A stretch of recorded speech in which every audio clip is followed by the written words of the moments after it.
जो लड़की को गरीबों की वजह से उसके पति ने ठुकरा दिया। उसी को देखकर एक दिन वह कब गया। वह लड़की जिसके पास ना नाम था ना कोई सहारा, बस अपनी माँ की आंखों में आंसू और दिल में इश्क का सपना लिए एक सूटकेस के साथ घर से निकल गई थी। कुछ साल बाद उसी शहर में एक स्कूल के बाहर एक लंबी कार रुकी और दरवाजा खोलते ही उसकी नजर उस औरत पर पड़ी जिसे कभी औकात की याद दिलाई थी। फिर जो हुआ, कहानी की पूरी सच्चाई जानने के लिए वीडियो को आखिर तक जरूर देखें और कहानी को लाइक करें और मेरा चैनल दुनियावी कहानियां को सब्सक्राइब करें और कमेंट में अपना और शहर का नाम जरूर लिखें। तो चलिए बिना देरी करें कहानी को शुरू करते हैं। यह कहानी प्रीति की है, जिसे कभी गरीबी और हालात के कारण ठुकराया गया था, लेकिन उसने हार नहीं मानी और अपनी मेहनत से एक नई पहचान बनाई। एक ठंडी सुबह मुंबई के एक मशहूर स्कूल के बाहर एक काली कार रुकी। दरवाजा खुला और एक सूट बूट में सजा आदमी उतरा। वह था विजय शर्मा, एक बड़ा बिल्डर, जिसके साथ थी उसकी बेटी ज्योति, जो शायद 5-6 साल की थी। विजय अपनी बेटी का दाखिला कराने आया था। शहर के हर बड़े प्रोजेक्ट में उसका नाम था, लेकिन आज उसके चेहरे पर अजीब सी बेचैनी थी, जैसे कोई पुराना बोझ उसे परेशान कर रहा हो। रिसेप्शन से उसे इंटरव्यू रूम में भेजा गया।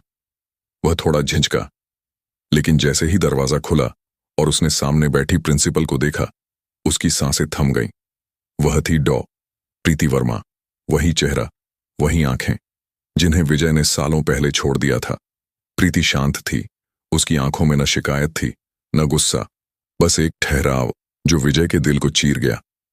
विजय ने कांपती आवाज में कहा, गुड मॉर्निंग, मैं विजय शर्मा। प्रीति ने उसे देखा, फिर फॉर्म पर नजर टिकाई और बोली, बच्ची का नाम? ज्योति, मेरी बेटी, विजय ने जवाब दिया। प्रीति खिड़की के पास गई, बाहर देखा और धीमी आवाज में बोली, कैसा लगता है विजय, जब वही औरत तुम्हारे सामने हो जिसे तुमने कहा था कि उसकी कोई हैसियत नहीं? विजय की नजरें झुक गईं, उसकी सांसें भारी हो गईं। प्रीति ने कहा, आज तुम स्कूल में नहीं, अपने अतीत की अदालत में खड़े हो। करीब 10 साल पहले की बात है। पुणे के एक साधारण मोहल्ले में प्रीति सक्सेना रहती थी। वह पढ़ी लिखी, होनहार लड़की थी जो नेट की तैयारी कर रही थी। उसके पिता एक स्कूल टीचर थे। घर में पैसे कम थे, लेकिन सपने बड़े थे।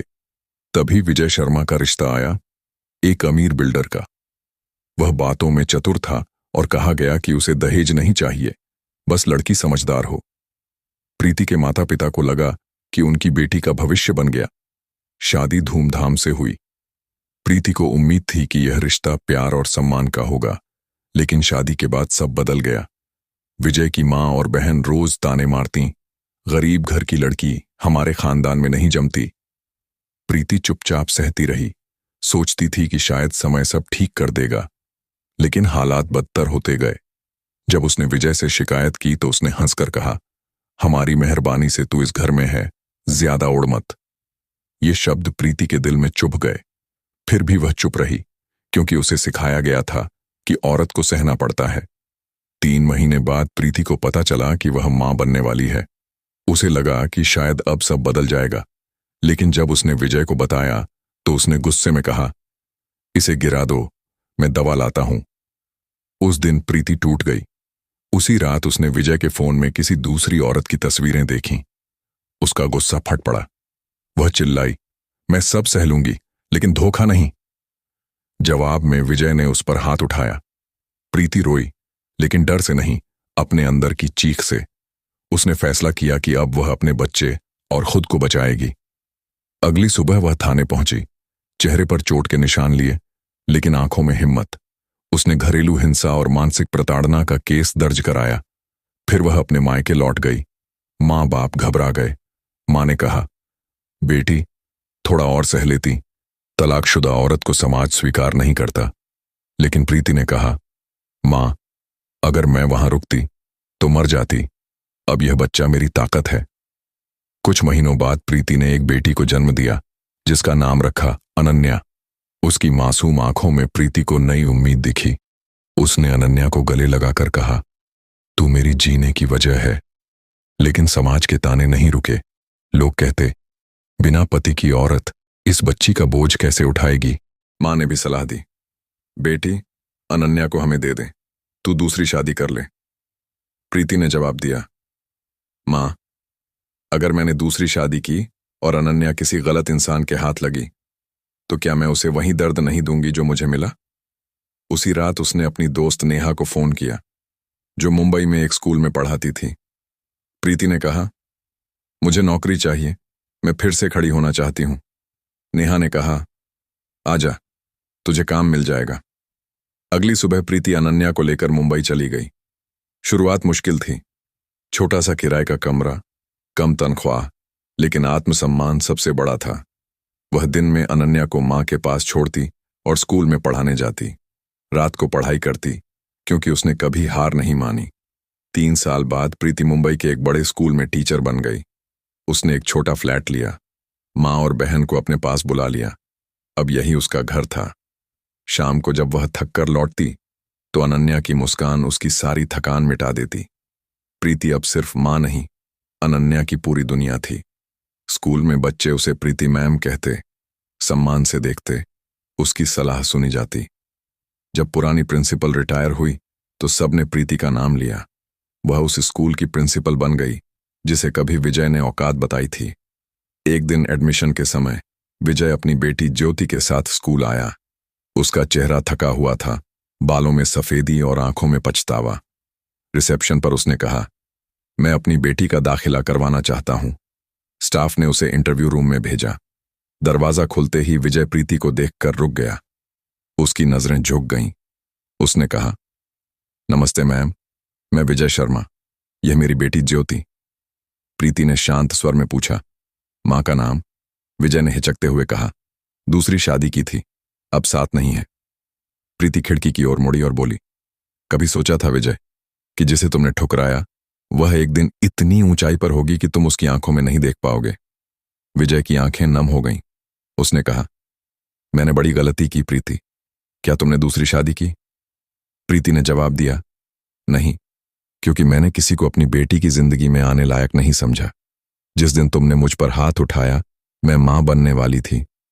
विजय ने कांपते हुए कहा, मतलब अनन्या मेरी बेटी है?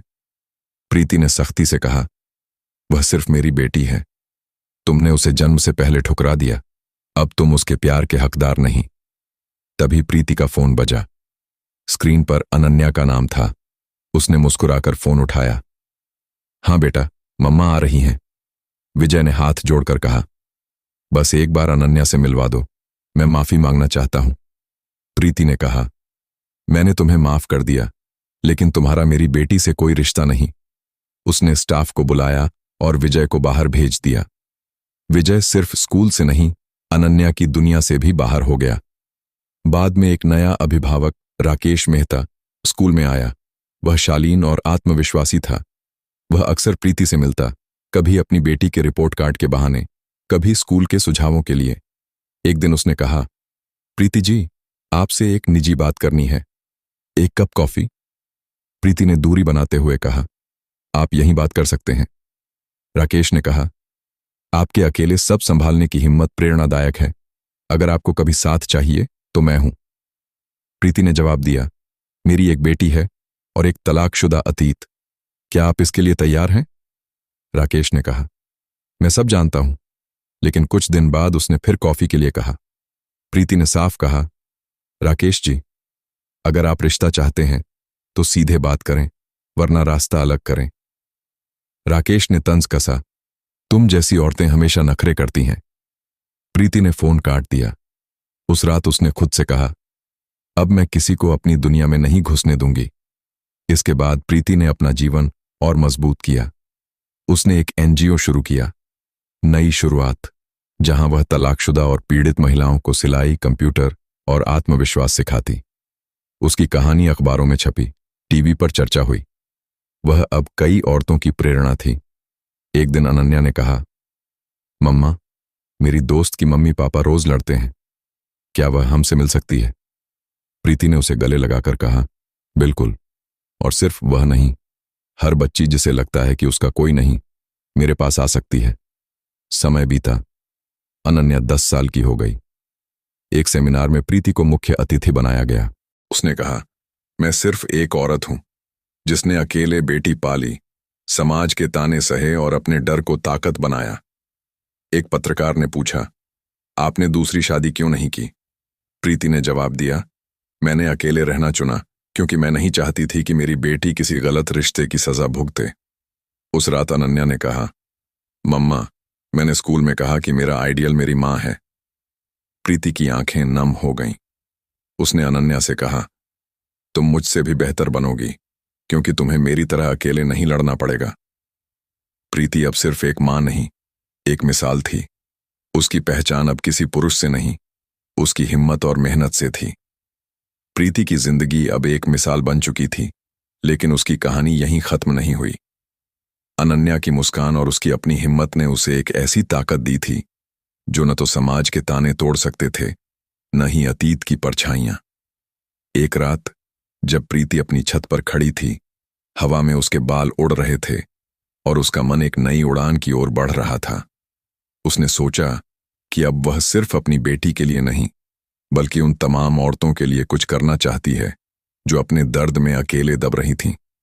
उसने फैसला किया कि वह एक ऐसी जगह बनाएगी जहां औरतें अपने जख्मों को सहलाने के साथ साथ अपनी ताकत को पहचान सकें।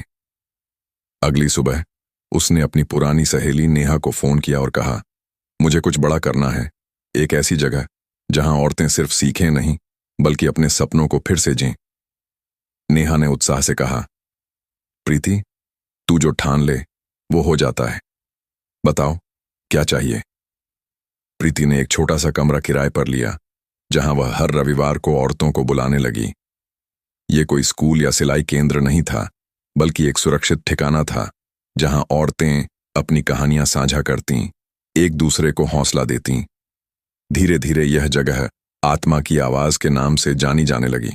यहां न कोई औपचारिक पढ़ाई थी, न कोई नियम, बस दिल से दिल की बातें और एक दूसरे का साथ। प्रीति हर औरत को सुनती, उनकी आंखों में छुपा दर्द देखती और उन्हें बताती, तुम्हारी कहानी तुम्हारी कमजोरी नहीं, तुम्हारी ताकत है। एक दिन एक जवान लड़की माया वहां आई। उसकी आंखें लाल थीं, चेहरा सूजा हुआ। उसने बताया कि उसका पति उसे हर दिन मारता था और उसकी सास कहती थी कि औरत का काम चुप रहना है। प्रीति ने उसकी बात सुनी, उसे गले लगाया और कहा, माया, तुम्हें कोई हक नहीं है कि तुम्हें दर्द सहने की सजा दी जाए। तुम्हारी जिंदगी तुम्हारी है। माया ने रोते हुए कहा, दीदी, मेरे पास न पैसा है न सहारा, मैं क्या करूं? प्रीति ने उसका हाथ थामा और बोली, तुम्हारे पास तुम हो और मैं तुम्हारे साथ हूं। उस दिन से माया प्रीति के साथ रहने लगी। प्रीति ने उसे अपने घर में जगह दी और धीरे धीरे माया ने अपने डर को पीछे छोड़ना शुरू किया। उसने एक छोटी सी नौकरी शुरू की और हर रात प्रीति के साथ बैठकर अपनी नई शुरुआत की योजनाएं बनाती। माया की हिम्मत देखकर और औरतें प्रीति के पास आने लगीं।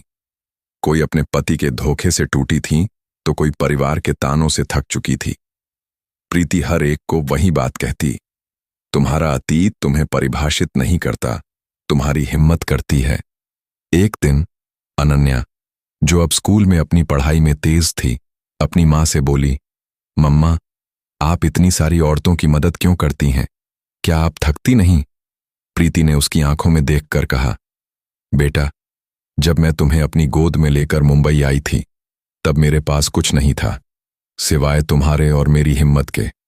आज मैं उन औरतों को वही हिम्मत देना चाहती हूं जो मैंने खुद में पाई। अनन्या ने अपनी मां को गले लगाया और बोली, मम्मा, मैं बड़ी होकर आपके जैसी बनूंगी। प्रीति की आंखें नम हो गईं, लेकिन उसने मुस्कुराते हुए कहा, नहीं बेटा, तुम मुझसे बेहतर बनोगी क्योंकि तुम्हें मेरी तरह अकेले नहीं लड़ना पड़ेगा।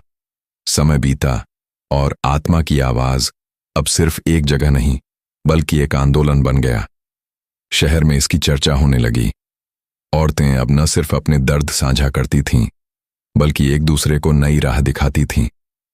एक दिन एक बूढ़ी औरत, शांति देवी, प्रीति के पास आई। उसकी कहानी सुनकर प्रीति का दिल दहल गया। शांति देवी ने बताया कि उनके बेटे ने उन्हें घर से निकाल दिया था क्योंकि वह अपने पति की मृत्यु के बाद अकेली थीं। प्रीति ने उन्हें अपने घर में जगह दी और कहा, आंटी, अब आप मेरी मां की तरह हो। शांति देवी की आंखों में आंसू थे, लेकिन वह मुस्कुराईं और बोलीं, बेटी, तुमने मुझे सिर्फ घर नहीं, एक परिवार दिया। प्रीति ने महसूस किया कि यह परिवार अब सिर्फ उसका और अनन्या का नहीं था, बल्कि हर उस औरत का था जो टूटी थी लेकिन फिर से उड़ना चाहती थी। एक शाम जब प्रीति अनन्या को स्कूल से लेने गई तो एक औरत ने उसे रोका। वह थी राधा, जिसे प्रीति ने 1 साल पहले आत्मा की आवाज में मदद की थी। राधा ने कहा, दीदी, मैंने आज अपनी पहली दुकान खोली। छोटी सी है, लेकिन मेरी अपनी है। प्रीति की आंखें चमक उठीं। उसने राधा को गले लगाया और कहा, यह छोटी नहीं, बहुत बड़ी जीत है। उस रात जब प्रीति अपनी डायरी में लिख रही थी, उसने एक वाक्य लिखा, हर औरत की कहानी में एक नई सुबह छुपी होती है, बस उसे जगाने की जरूरत है। लेकिन जिंदगी की राहें हमेशा आसान नहीं होती। एक दिन प्रीति को एक पत्र मिला। यह विजय का था। उसने लिखा था, प्रीति, मैंने तुम्हें और अनन्या को बहुत दर्द दिया। मैं बदल गया हूं, बस एक बार मुझसे मिल लो। प्रीति ने पत्र पढ़ा, लेकिन उसका दिल नहीं पसीजा। उसने पत्र को मोड़ा और डायरी में रख दिया। उस रात जब अनन्या सो रही थी, प्रीति ने उसका माथा चूमा और धीरे से कहा, बेटा, तुम्हारी दुनिया में अब कोई परछाई नहीं आएगी। अगले दिन प्रीति ने अपने समूह की औरतों को बुलाया और कहा, हमें अपने अतीत को माफ करना सीखना है, लेकिन उसे अपनी जिंदगी पर हावी नहीं होने देना। उस दिन से आत्मा की आवाज में एक नया नियम बना, हर औरत अपनी कहानी को अपनी ताकत बनाएगी, न कि अपनी कमजोरी। प्रीति अब सिर्फ एक मां, एक प्रिंसिपल या एक औरत नहीं थी। वह एक ऐसी ताकत बन चुकी थी जो हर टूटी हुई औरत को उड़ने के पंख दे रही थी। एक रात जब वह अनन्या के साथ छत पर बैठी थी, तारे चमक रहे थे। अनन्या ने पूछा, मम्मा, आपको कभी डर नहीं लगा कि आप अकेले सब कैसे करेंगी? प्रीति ने मुस्कुराकर कहा, लगा था बेटा, लेकिन जब तुम मेरे पास थी और मेरे अंदर हिम्मत थी तो मैंने डर को हरा दिया। अनन्या ने अपनी मां का हाथ थामा और बोली, मम्मा, आप मेरी सुपर हीरो हैं। प्रीति ने हंसते हुए कहा, और तू मेरी ताकत है। उस रात प्रीति ने अपने दिल में एक नया सपना देखा, एक ऐसी दुनिया जहां हर औरत अपनी कहानी खुद लिखे, बिना किसी डर, बिना किसी ताने के। प्रीति की जिंदगी अब एक ऐसी किताब बन चुकी थी जिसके हर पन्ने पर हिम्मत और उम्मीद की कहानी लिखी थी। आत्मा की आवाज अब सिर्फ एक जगह नहीं, बल्कि एक ऐसी रोशनी थी जो मुंबई के कोने कोने में फैल रही थी। औरतें यहां आती, अपने दर्द को साझा करती और एक नई ताकत लेकर लौटती। प्रीति का घर अब सिर्फ उसका और अनन्या का नहीं था, बल्कि उन तमाम औरतों का ठिकाना था जो अपने सपनों को फिर से जीना चाहती थीं। एक दिन अनन्या स्कूल से लौटी और उत्साह से बोली, मम्मा, आज मेरी टीचर ने कहा कि मैं स्कूल की बेस्ट स्टूडेंट हूं और मैंने सबको बताया कि मेरी मम्मा मेरी सबसे बड़ी प्रेरणा है। प्रीति की आंखें खुशी से चमक उठीं। उसने अनन्या को गले लगाया और कहा, बेटा, तुम मेरी सबसे बड़ी जीत हो। उसी शाम आत्मा की आवाज की औरतों ने मिलकर एक छोटा सा उत्सव रखा। माया, जो अब अपनी छोटी सी ब्यूटी पार्लर की मालकिन बन चुकी थी, ने प्रीति के लिए एक केक बनाया। शांति देवी, जिन्हें प्रीति ने अपने घर में जगह दी थी, ने अपनी कांपती आवाज में एक गीत गाया। राधा, जिसने अपनी दुकान खोली थी, ने सबके लिए खाने का इंतजाम किया। उस कमरे में हंसी, गीत और एक दूसरे का साथ था। प्रीति ने सबको देखा और सोचा, ये मेरा परिवार है जो मैंने अपनी मेहनत और प्यार से बनाया। उस रात जब सब सो गए, प्रीति अपनी छत पर खड़ी थी।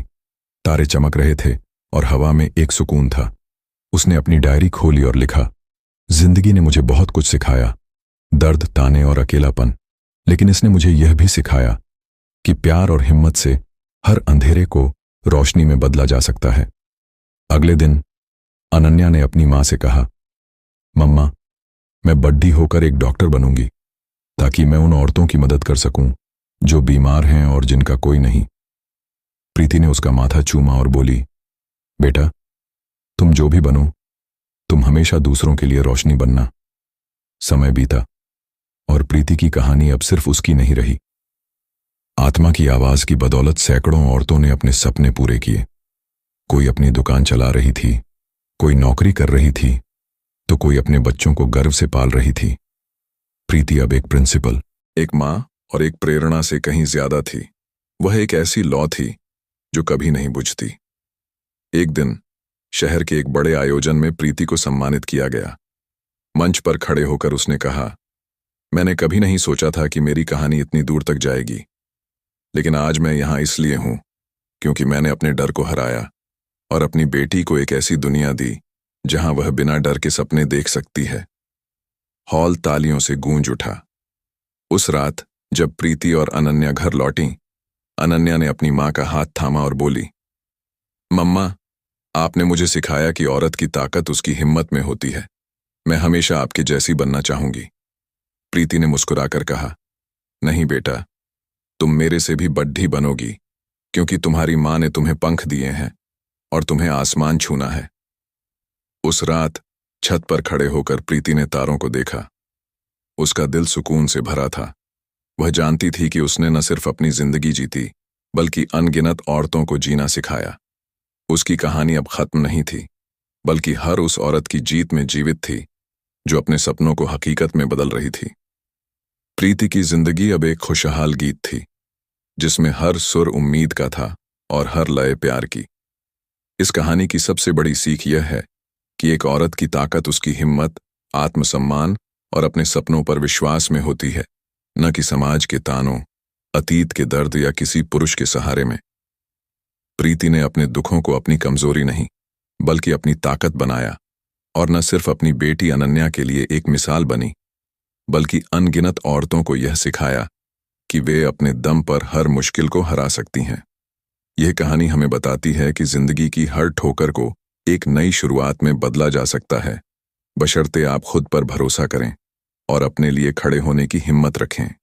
अब एक सवाल आपसे, क्या आप मानते हैं कि हर औरत के अंदर प्रीति की तरह एक ऐसी ताकत छुपी है जो अपने दर्द को हिम्मत में बदलकर न सिर्फ अपनी जिंदगी को रोशन कर सकती है, बल्कि दूसरों के लिए भी प्रेरणा बन सकती है? अपनी राय जरूर बताएं। तो दोस्तों, आपको यह कहानी कैसी लगी, नीचे कमेंट बॉक्स में जरूर बताएं। कहानी अच्छी लगी तो वीडियो को लाइक करें और मेरा चैनल दुनियावी कहानियां को सब्सक्राइब करें और अपने दोस्तों के साथ शेयर करना ना भूलें। मिलते हैं अगली कहानी के साथ। पूरी कहानी देखने का आपका दिल से धन्यवाद।